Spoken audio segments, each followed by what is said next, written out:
combat bu toll ni Balla Gaye avant combat bi lu nañ mu dégg ko dafa ragal dafa lii esal ma la mu ñëw ba ci jouru làmb ji Balla Gaye jàpp ko Tapha Tine moo bu loolu amee Tapha Tine moo yàpp sénégalais yi yàpp nit ñi waaw nan nga ko jàng parce que mënuñu ko fay xaalis bu toll noonu mu am ay mbokk dëkk ci biir séeréer yi est-ce que yaa ngi dégg dëkk Sénégal sax laay wax ak kër yi macha allah ni ñu fi baree ñu lay jàpp ci gàllaaj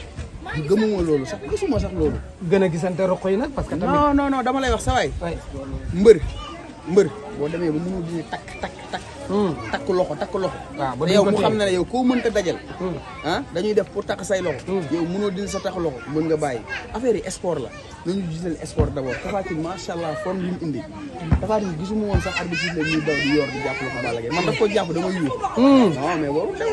damay taxaw kay suuf tàngam dox ci kawam direeku waaw ne ay jàppante xam lan def keroog bu doon Modou Lo la nag Tapha Tine Modou waaw xam dama taxaw fii ma wax ko waaw man ak yow mais peut-être nit ñi duñu dégg li may wax wala ku ci nekk mën nga dégg ne cadre peut-être far la man du ma analyser noonu man li may wax dama koy teg ci loom parce que damay toog di seetaan ma ne la Modou ak Tapha Tine bu ñu bëree Modou dina ko waaw man la Modou da koy daan ba jéggi ko ñu soog a comprendre mais boobu yow mënoo leen dégg fi may waxee mais man li may wax xam naa ko wallaahi ok dañu gis benn clash avant combat bi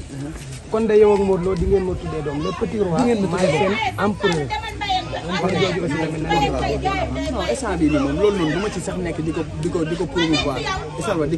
wax muy kii parce que Modou dafa ne ci contrat ak Siteu si ay dégg actuellement nii combat Balla Gaye Tapha Tine jàll na nañu wax ci Modou Siteu combat bi petit roi bi ñu leen tuddee il a parfaitement raison Balla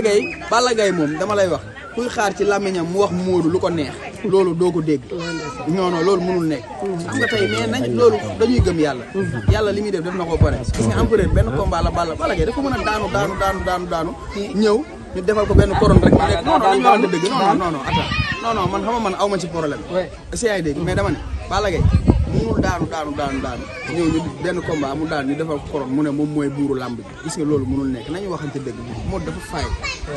Modou dafa fight ñu naan mënu ko du ko jël ñii naan bu ko jëlee ma bàyyi lii ñii naan bu ko jëlee mu fight ba jël ko si yaa ngi dégg nañu respecté nit ñi empereur dañ ko tegoon trophée la teg nañ ko jeex na yéen seen bopp ak journaliste yi toog di wax nañu bàyyi loolu benn trophée bu ñu tegoon la jeex na nañ ko jël ñu teg ko nële ñu wax ci waxu roi des arènes Balla Gaye bu bëraat ku muy bëreel ñu ne après empereur lay bëreel mais tamit yéen tamit chaque jour da ngeen ciy topp xam nga di ci wax loolu mooy indi mais tamit yéen lépp yéen la xam nga doole ngeen ma may ñëpp yéen ki le numéro 1 dernier kaddu gi daal kontaan nañ ci yow bu baax tamit waaw. lamb ji Modou mooy numéro 1 bi. di ko daan ñaari yoon. dama ne waaw non dama leen di wax lamb ji numéro 1 baa ngi ne la di ñëw gis nañ faar yéen ne waaw. mi ngi ne le kee mooy numéro 1. wan nga ni ko de. mais nag combat royal yéen a ngi waat.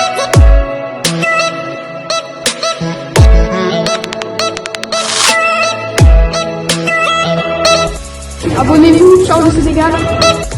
Abonnez-vous, ciao le Sénégal. Abonnez-vous, ciao le Sénégal.